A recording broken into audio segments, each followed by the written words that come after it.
setia Tuhan. Haleluya. Kami bersyukur Engkau sungguh baik bagi kami.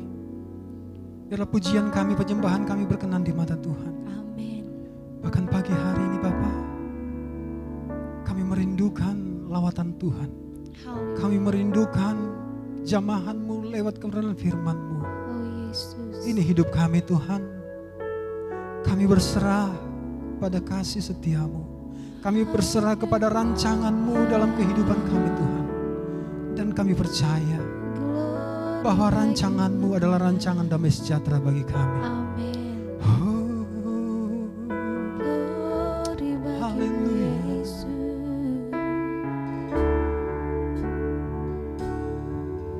Bapa, Engkau mengenalku lebih dari siapapun.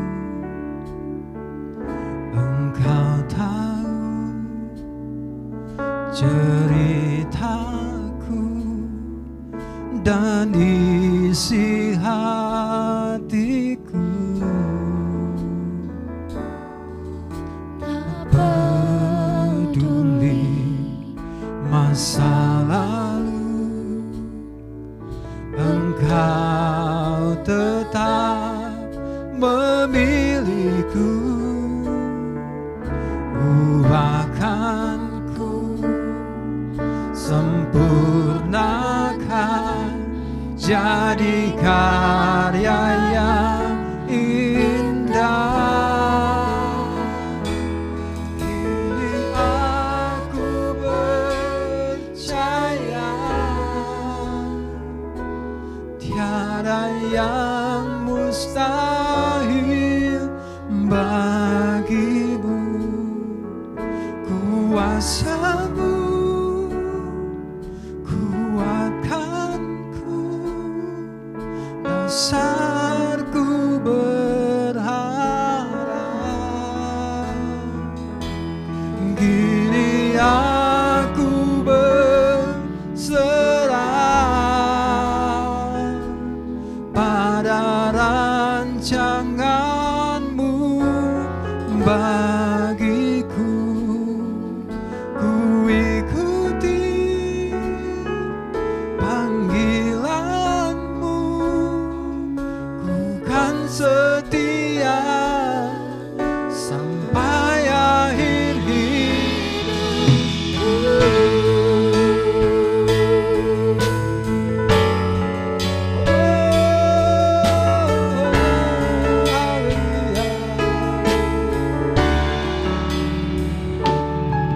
Tak peduli masa lalu, Engkau tetap memilihku. Ubahkanku, sempurnakan, jadi karya yang indah. Kini aku percaya tiada yang mustahil bagimu. Kuasa-Mu kuatkanku, dasarku berharap. Kini aku berserah pada rancangan-Mu bagiku. Ku ikuti panggilan-Mu, ku kan setia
Terima kasih Tuhan. Haleluya.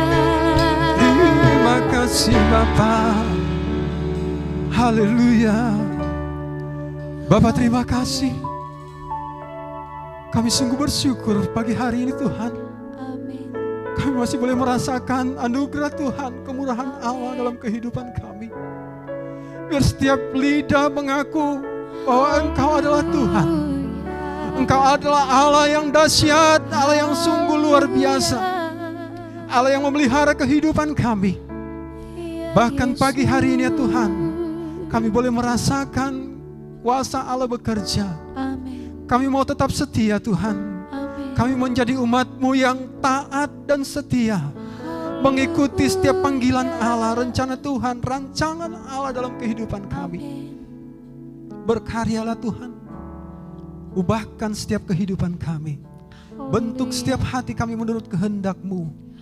Bahkan sebentar Tuhan, kami mau mempersiapkan kehidupan kami. Kami mau membuka hati kami Tuhan, untuk kami boleh dilawati, untuk kami boleh mendengarkan akan kebenaran firman-Mu. Berkaryalah Roh Kudus. Firman-Mu menjadi kekuatan baru dalam kehidupan kami. Firman-Mu Tuhan memberikan kemenangan dalam kehidupan kami. Urapi setiap hati umat-umat-Mu Tuhan. Urapi setiap kehidupan kami umat-umat-Mu ya Bapa. Sehingga kami Tuhan menjadi umat-umat-Mu yang dengar-dengaran, menerima dan melakukan akan kebenaran firman-Mu. Kuduskan layakan kami ya Tuhan, agar kehidupan kami menjadi bejana yang sempurna untuk kebenaran firman Tuhan. Hamba-Mu yang akan berdiri Tuhan melayani kami. Engkau memberkati hamba-Mu Tuhan. Urapi hamba-Mu, kuasai hamba-Mu, agar hamba-Mu boleh berdiri bukan dengan kekuatan sendiri, tetapi Roh Kudus-Mu yang berkarya. Roh Kudus-Mu, kuasa-Mu menyertai hamba-Mu Tuhan, sehingga apapun yang menjadi isi hatinya Tuhan, lewat hamba-Mu boleh disampaikan kepada kami umat-umat-Mu. Dan kami percaya hamba-Mu juga diberkati oleh Tuhan. Terima kasih Bapa. Sejauh firman-Mu terdengar oleh telinga-telinga yang dapat mendengarkan, keselamatan menjadi bagian seluruh umat-umat-Mu. Terima kasih Tuhan. Inilah doa kami. Kami siap mendengarkan kebenaran firman-Mu. Kami mau duduk tenang menerima akan kebenaran firman Tuhan. Di dalam nama Bapa, Anak dan Roh Kudus. Di dalam nama Tuhan Yesus Kristus. Haleluya, haleluya.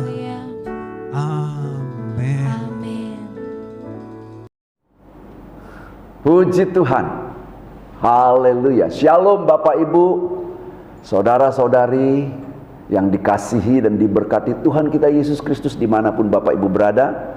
Kita kembali bertemu pada pagi hari ini dalam nuansa ibadah. Saya percaya Bapak Ibu semua dalam kondisi tubuh yang sehat. Biarlah kita bersyukur kepada Tuhan dalam nuansa ibadah pada pagi hari ini. Walaupun Bapak Ibu di rumah atau di tempat manapun, sementara kami ada dalam gedung ibadah rumah Tuhan, kita beribadah dengan menerapkan protokol kesehatan. Mari bagi Bapak Ibu yang sehat, terapkan protokol kesehatan dan datang ibadah bersama-sama. Minggu-minggu akan datang. Baik, kita akan dengar firman Tuhan. Kiranya pujian tadi memberkati Bapak Ibu. Nah, Bapak Ibu perhatikan, saya akan baca firman Tuhan diambil dalam kitab Kisah Para Rasul pasal yang pertama ayat 10 dan 11. Demikian bunyi firman Tuhan. Ketika mereka sedang menatap ke langit waktu ia naik itu, tiba-tiba berdirilah dua orang yang berpakaian putih dekat mereka dan berkata kepada mereka, "Hai orang-orang Galilea, mengapakah kamu berdiri melihat ke langit? Yesus ini yang terangkat ke sorga meninggalkan kamu akan datang kembali dengan cara yang sama seperti kamu lihat dia naik ke sorga." Kita berdoa. Terima kasih Bapa di surga buat pagi hari yang indah ini. Kepada kami kembali diperdengarkan firman-Mu, firman yang ajaib, firman yang luar biasa. Kiranya Engkau memberkati firman-Mu supaya kami semua pendengar diberkati dan hamba-Mu juga diberkati, dimampukan untuk menjelaskan firman-Mu. Terima kasih Bapa, dalam nama Tuhan Yesus kami berdoa dan ucapkan syukur. Haleluya. Amin. Puji Tuhan Bapak Ibu, kita sudah dengar firman Tuhan. Pagi hari ini saya mau menjelaskan firman Tuhan ini dengan kerangka dalam satu tema. Yesus akan datang kembali. Nah, kita lihat dan kita perhatikan dan simak baik-baik. Waktu murid-murid dan orang-orang lain, saudara-saudara seiman yang lain berkumpul dalam momentum yang sama menyaksikan Yesus terangkat ke surga. Sementara mereka berbicara dengan Yesus dengan asiknya, Yesus berpesan kepada mereka, jangan tinggalkan Yerusalem karena akan mengirimkan janji Bapa. Maka mereka dengan asik bercakap-cakap dengan Yesus. Tapi tiba-tiba Yesus mulai terangkat lebih tinggi, mereka lihat lebih tinggi. Ketika mereka melihat kaki, ternyata kaki Yesus tidak bertumpu di atas muka bumi lagi. Dan mereka sadar bahwa Yesus, Tuhan mereka, sudah mulai terangkat. Mereka menatap ke langit dan lama-lama ditutup oleh awan, hilang. Tetapi datanglah dua makhluk, dua orang berpakaian putih dan berkata kepada mereka, hai orang Galilea, mengapa kamu menatap ke langit? Yesus ini yang terangkat ke surga akan datang kembali seperti Sarah, seperti kamu lihat dia naik ke surga. Naik ke surga. Nah, pagi hari ini kita dengar kembali ayat firman Tuhan ini, kita bisa menyimpulkan ada dua hal yang disampaikan oleh malaikat. Yang pertama, Yesus ini yang terangkat ke surga, jelas bukan Yesus lain, karena ada kata keterangan ini. Yesus ini terangkat ke surga. Saya mau katakan jelas tidak kemana-mana, tetapi ke surga. Lain halnya dengan pesawat. Bisa saja pesawat yang terangkat dari bumi naik ke angkasa, ketika tidak kelihatan, terputus dengan menara pengawas, benar-benar bisa hilang. Tak lama kemudian bisa kita dengar pesawat ini jatuh di atas laut atau di mana saja. Tetapi ini jelas, tujuannya jelas. Yesus ini tidak Yesus lain, terangkat ke surga. Itu satu. Yang kedua, di sana dikatakan Yesus ini yang terangkat ke surga meninggalkan kamu, akan datang kembali dengan cara yang sama seperti kamu lihat dia naik ke surga. Nah, yang kedua ini, Yesus ini yang terangkat ke surga, naik ke surga, akan datang kembali. Saya teringat firman Tuhan waktu Yesus mengumpulkan murid-muridnya dan berkata, aku akan kembali ke tempat Bapa, menjadikan tempat bagimu. Kemudian ayat selanjutnya dikatakan, aku pergi dan akan meminta kepada Bapa supaya mengirim seorang penolong yang lain untuk menyertai kamu dan diam di dalam kamu selama-lamanya. Bahkan ayat-ayat selanjutnya di sana dikatakan, kita bisa baca di dalam ayat yang ke-28 dari Yohanes pasal 14. Kamu telah mendengar bahwa aku telah berkata kepadamu, aku pergi, tetapi aku akan datang kembali kepadamu. Ya, aku pergi dan aku akan datang kembali kepadamu. Nah, malaikat ini berkata, Yesus ini yang terangkat ke surga meninggalkan kamu, akan datang kembali. Jadi sesuai. Jadi pagi hari ini kita akan berbicara Yesus akan datang kembali. Tetapi tidak berbicara tentang Yesus yang datang kembali, yang dapat kamu lihat seperti dia terangkat ke surga. Itu berbicara tentang Yesus datang pada kali kedua. Untuk itu kita tidak bicarakan pagi hari ini, karena tentang hal itu Yesus sendiri berkata dalam Matius pasal 24:36 tentang waktu dan saatnya tidak seorang pun tahu, malaikat-malaikat di sorga pun tidak tahu, anak pun tidak tahu, hanya Bapa saja yang tahu. Kita tidak bicarakan itu, walaupun ada diajarkan tentang banyak tanda-tanda untuk melihat waktu dan kapan Yesus mau kembali.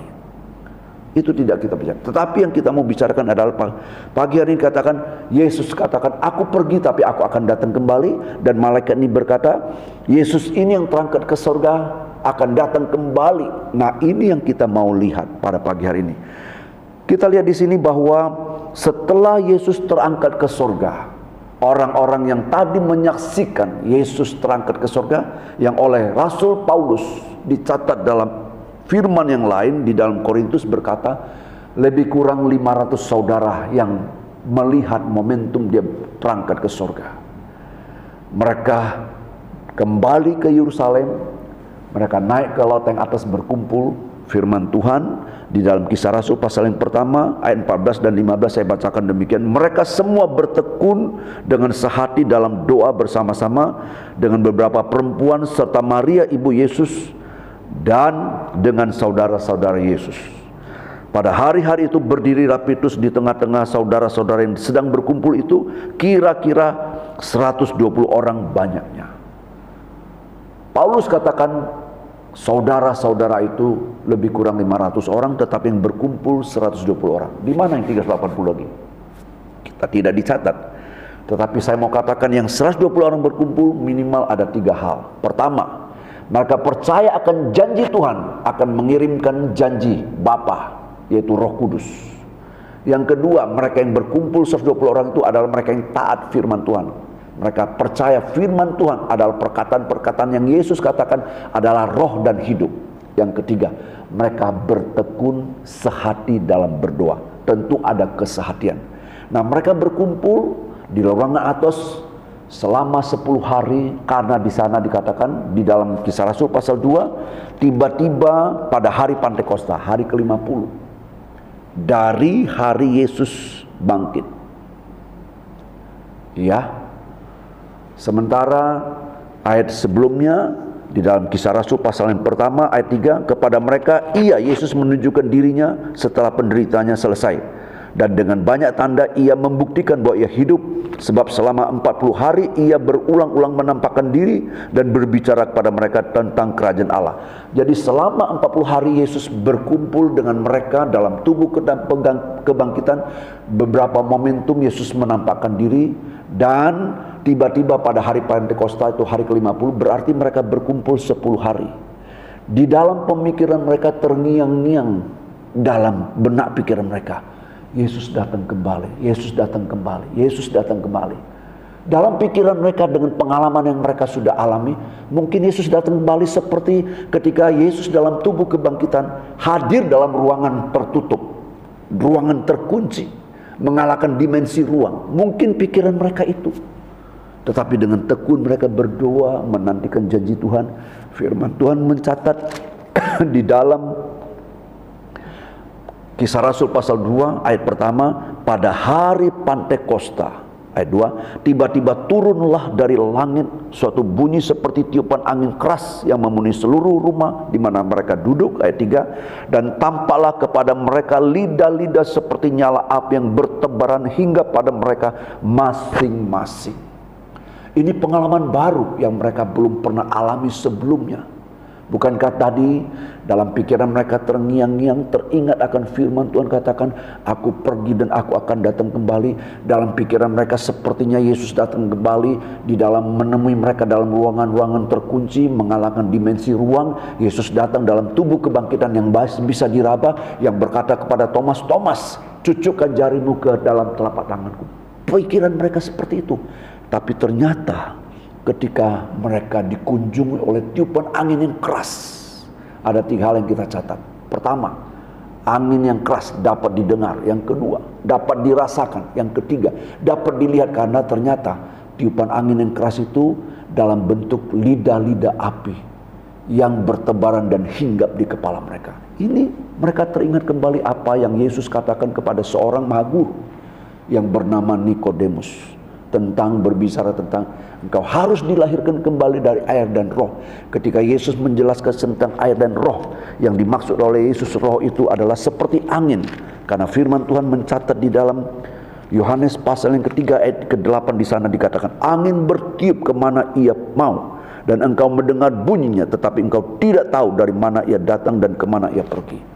Jadi ketika mereka mengalami pengalaman hadirnya tiupan angin yang keras, mereka dapat dengar suaranya, mereka dapat dengar, mereka dapat rasakan tiupan angin itu, dan mereka dapat melihat. Inilah yang dijanjikan, bahwa aku akan datang kembali. Dalam wujud inilah Yesus datang. Maka kalau dikatakan dalam wujud ini datang, bahwa Yesus datang kembali, kita agak bingung-bingung mungkin, agak berpikir bingung, bagaimana kok bisa ya? Tetapi kita teringat firman Tuhan yang ditulis oleh Lukas dalam peristiwa ketika Paulus pergi memberitakan firman Tuhan. Kita bisa baca di dalam Kisah Rasul pasal 16. Saya akan bacakan demikian. Ya, Paulus menyeberang ke Makedonia, ayat 4. Dalam perjalanan keliling dari kota ke kota, Paulus dan Silas menyampaikan keputusan-keputusan yang diambil para rasul dan para penatua di Yerusalem dengan pesan supaya jemaat-jemaat menurutinya. Demikianlah jemaat-jemaat diteguhkan dalam iman dan makin lama makin bertambah besar jumlahnya. 6. Mereka melintasi tanah Frigia dan tanah Galatia karena Roh Kudus mencegah mereka untuk memberitakan Injil di Asia. Ayat 7. Dan setibanya di Misia mereka mencoba masuk ke daerah Bitinia, tetapi Roh Yesus tidak mengizinkan mereka. Jadi ketika di ayat sebelumnya dikatakan Roh Kudus, di ayat 7 dikatakan Roh Yesus. Jadi inilah yang dialami oleh 120 orang di atas loteng Yerusalem. Yang Yesus katakan, aku akan pergi dan meminta kepada Bapa untuk mengirimkan seorang penolong yang lain. Pakai keterangan seorang penolong yang lain. Tentunya penolong yang sama, memiliki karakteristik yang sama seperti Yesus ketika Yesus ada di atas muka bumi. Sehingga dipakai bahasa penolong yang lain yang akan menyertai engkau dan diam di dalam engkau selama-lamanya, yaitu Roh kebenaran. Ini yang dialami oleh 120 orang yang berkumpul di loteng Yerusalem. Mungkin Bapak Ibu akan lebih jelas lagi kalau kita mendengar dan membaca lagi firman Tuhan yang dialami oleh Paulus di dalam Kisah Rasul pasal yang ke-9. Waktu itu namanya Saulus, belum berubah Paulus, di mana Saulus ini adalah orang yang sangat-sangat benci dengan pengikut Tuhan. Dengan surat sakti di tangan dia dari imam kepala, mereka pergi dalam rombongan menuju ke Damsyik yang sekarang Damaskus, dengan tujuan untuk menganiaya, menarik, menyeret orang-orang yang mengikuti jalan Tuhan, dipenjarakan. Dalam perjalanan menuju ke Damsyik, sekarang Damaskus, tiba-tiba Paulus dengan teman rekan-rekan seperjalanannya rebah ke tanah karena ada cahaya yang begitu terang melingkupi mereka, dan dari cahaya yang terang ini terdengarlah suara, Saulus, Saulus, mengapa engkau menganiaya aku? Saulus menjawab, siapakah engkau Tuhan? Suara itu berkata, akulah Yesus yang kau aniaya. Akulah Yesus yang kau aniaya. Tidak kelihatan tubuh Yesus, tetapi yang kelihatan adalah cahaya dan didengar suaranya. Dan sama seperti pengalaman mereka di atas loteng Yerusalem. Bukankah tadi saya katakan, mungkin mereka berpikir bagaimana Yesus akan kembali. Mungkinkah akan kembali seperti dalam tubuh kebangkitan. Tapi ternyata yang mereka alami adalah tiupan angin yang keras, dapat didengar dan dapat dirasakan, dapat dilihat bagaikan lidah-lidah nyala lidah-lidah api yang bertebaran di atas kepala mereka, hinggap di atas kepala mereka. Yesus yang hadir, yang berkata kepada Saulus, akulah yang kau aniaya. Inilah yang dialami oleh, seperti yang dialami oleh orang-orang yang berkumpul di atas loteng Yerusalem. Itu sebabnya Yesus katakan, aku akan datang kembali dalam wujud penolong yang lain. Sehingga firman Tuhan kita dengar pada pagi hari ini, saya percaya kita semua pasti yakin dan percaya, memang benar Roh Kudus sudah turun, Roh Kudus sudah ada. Tapi persoalannya, saya mau bertanya kepada Bapak Ibu, karena firman Tuhan katakan, aku akan mengirim seorang penolong yang lain akan menyertai engkau dan diam di dalam kamu. Apakah Anda sudah merasakan penolong yang lain, Yesus yang hadir? Apakah sudah menyertai engkau dan tinggal di dalam engkau? Itu pertanyaannya. Kalau dengan jujur Anda berkata belum, maka Yesus katakan begini, firman Tuhan katakan begini, yang ditulis oleh Rasul Yohanes di Pulau Patmos, aku berdiri di depan pintu dan mengetuk. Barang siapa mendengar suaraku dan membukakan pintu, aku akan masuk mendapatkan dia dan ia bersama-sama dengan aku. Ketika dikatakan barang siapa yang mendengar dan membuka pintu adalah satu tindakan. Sama seperti ketika kita datang berdoa, itu satu tindakan. Tindakan iman. Waktu Yesus mengajarkan murid-muridnya tentang berdoa, dia katakan, Ketuklah pintu, maka pintu akan dibukakan kepadamu. Carilah, engkau akan dapat. Mintalah, kepadamu akan diberi. Nah, apabila Bapak Ibu belum merasakan Roh Kudus menyertai dan hadir dan diam di dalam hidupmu, Dia janjikan demikian, maka ada momentum pada saat ini. Mungkin Anda bisa duduk di gereja, menyiapkan waktu, atau di rumah berdoa, meminta untuk dipenuhi dengan Roh Kudus. Bagi jemaat semua yang belum hadir, mari hadir di dalam doa 10 malam. Kita menggenapi firman Tuhan yang berkata demikian, ya. Ketika Yesus mengajarkan tentang doa kepada murid-muridnya di dalam Lukas pasal yang ke-11, di sana dikatakan demikian. Firman Tuhan saya akan bacakan, ya. Ayat yang ke-9. Oleh karena itu aku berkata kepadamu, mintalah, maka akan diberikan kepadamu. Carilah, maka kamu akan mendapatkan. Ketuklah, maka pintu akan dibukakan bagimu. Karena setiap orang yang meminta, menerima, dan setiap orang yang mencari, mendapat, dan setiap orang yang mengetuk, baginya pintu dibukakan. Kemudian ayat 13, saya akan baca lebih lanjut. Jadi jika kamu yang jahat tahu memberi pemberian yang baik kepada anak-anakmu, apalagi Bapamu yang di surga, Dia akan memberikan Roh Kudus kepada mereka yang meminta kepadamu. Nah, bagi Bapak Ibu memang yakin dan percaya bahwa Roh Kudus sudah turun. Tetapi persoalannya apabila Anda dengan jujur mengatakan Roh itu belum menyertai aku dan tinggal dalam aku, mari cari waktu, datang, duduk di gereja, bersama-sama kita berdoa meminta dipenuhi dengan Roh Kudus. Itu pasti Anda akan dapat. Dan firman Tuhan katakan, kalau Roh itu datang, Dia akan memimpin kamu masuk dalam seluruh kebenaran. Di dalam momentum ketika murid-murid Yesus berkumpul di atas loteng Yerusalem, akhirnya mereka mengenal itulah Roh Kudus. Kenapa? Karena Roh itu mengajarkan mereka mengucapkan kata-kata seperti yang diajarkan oleh Roh Kudus. Saya akan bacakan firman Tuhannya, berbunyi dengan jelas. Di sana dikatakan ayat yang keempat, maka penuhlah mereka dengan Roh Kudus, lalu mereka mulai berkata-kata dan bahasa-bahasa lain seperti yang diberikan oleh Roh itu kepada mereka untuk mengatakannya. Ada pribadi Roh yang mengajarkan mereka untuk mengucapkan kata-kata yang disampaikan oleh Roh Kudus. Ingat, jangan Anda terpengaruh oleh pribadi yang datang yang mengajarkan engkau ikuti kata-kataku. Tetapi di sini dikatakan seperti yang diberikan oleh Roh itu kepada mereka untuk mengatakannya. Sebab itu mari dengan iman terimalah janji Tuhan. Anda datang berdoa meminta dipenuhi dengan Roh Kudus, karena itu janji Tuhan untuk menyertai kita selama-lamanya.